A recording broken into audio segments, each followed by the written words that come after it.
Hey guys, welcome back. Part 2 here of how to play Blood Bowl. If you missed the first video, you didn't miss much.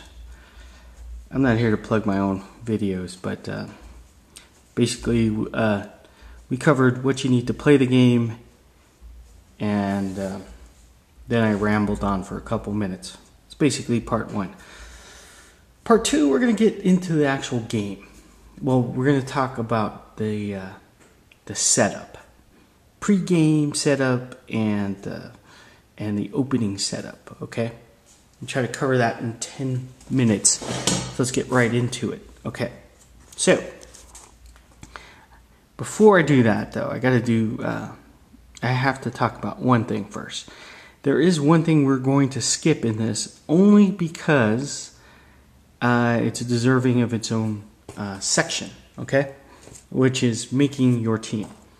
Before you have it, a game, you should have a roster made of your team, and so we're going to cover that in building your team. So right now you're going to have to take my word on that this is a legal human team and we have a legal Skaven team, because there are restrictions to certain types of players on each type of team. But again, that's going to be covered in team building. Okay? Right now we're going to cover the rules. More specifically, the setup and pre-game setup. Okay. So, before we even throw our guys on the field, which kind of sucks because we already have them on here, but ignore that. There's a couple of things that need to be resolved before you set up. So this is called the pregame. So the first thing we do in a pregame, the pregame setup, is determine the gate. And it's not this type of gate, even though it's pretty cool to have a gate. What is gate? Gate represents the fans that show up to support your team. Okay, so you're going to have fans supporting these Skaven, and you're going to have fans that support the humans. Okay, so how do we determine this? We're going to take 2d6, and the big dice are going to represent rolls for the human team. Small dice will represent rolls for the Skaven. Okay, simple. Got it. Now the humans have rolled a 7. Skaven have rolled a 6. Okay, you take these values and you multiply them times 1,000. So the humans have 7,000 fans. Skaven have 6,000 fans. Humans have outnumbered the Skaven fans. Now, when building a team, you can buy what is called fan factor, which is it's kind of like marketing for your team, and it's a numerical value that you can add to this dice roll. For now, because I consider that part of team building, we're going to assume that both teams have a fan factor of 0. Okay, 0 fans. Well, 0 fan factor. Anyways, as you can tell, the humans have won that roll, and they get to add +1 to their fame.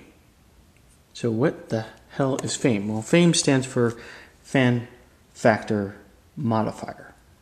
Sort of. I don't know how they get it, but it's kind of catchy or whatever. What that means is that the fans, in certain situations, can have an effect on the game. Because there are more human fans, they will get to add +1 to whatever result is determined. Sounds simple enough? Okay. Now the only thing is, let's say I had rolled boxcars. So I have doubled the Skaven fans, right? In that case, if you double them, you actually get a +2. So you get to add +2 whenever fame comes into play. And usually, if you want to jump ahead a little bit, fame will come into play on the kickoff table, and it'll also help in campaign mode when determining gold. Those are two of the major ones that I can think of offhand where fame is a factor. Okay, so we've determined that the next thing you need to do is roll for weather. So here we got 6, and basically what you do is you consult the weather table, and I know you probably can't make that out, but 6 is normal Blood Bowl weather. Okay, most of the times you're going to get normal weather. There are weather effects in this game that can hinder a team's ability to maybe throw the ball or make dodges and everything like that. Again, probably better off in a different section, so we won't get too far into that because I want to get into setup. So weather's good and everything, then you flip a coin. Someone picks heads or tails or whatever, and they would get to choose to kick off or receive. Now the kicking team sets up first, and then the receiving team sets up after them. Pretty simple. There are some rules to setup that we want to go over, okay? So to do this, we're going to have to kind of look at the field from a different angle. This middle line here is called the line of scrimmage. It is the middle of the field. Now, on both teams, you must have at least 3 players on the line of scrimmage. Okay, at least 3. You could put more, but 3 is the minimum. Now, this section here is called the wideout. You have 2 wideouts on both sides of the field. Now, the rules for the wideout is you can only have 2 players in this zone here at the beginning of the game. Everything else is fair game now. So we have the Skaven setup here, 2 players in this wideout, 2 players in that wideout, 3 players in the line of scrimmage, and then we have everybody else hanging out sort of in the middle. And if you look at the field, it's marked up in squares. Each player occupies a square, okay?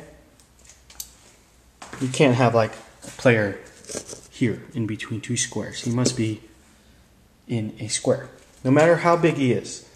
He could be a troll. Troll's only going to occupy 1 square, even though he's a really big guy. Now the humans, I decided to set up a little bit differently. I have put my 3 required on the line of scrimmage, but I also have this 4th guy here, and on this wideout I've only put 1 guy, and oh, he's knocked down. On this wideout I went with 2. Okay, then I have a couple guys back here to sort of retrieve the ball because they're gonna receive in this scenario. So that's basically it for the setup. It's pretty straightforward. I mean, the rules apply to both offense and defense, so there's that. The next video we should cover the individual actions and stuff of the players, and we'll dive into that next. So hope you're enjoying the video so far. Any questions, leave them below, okay? I don't think you should have many questions after this. Let me know if I missed something. Hopefully I didn't. I think I covered everything. Okay. See you next time.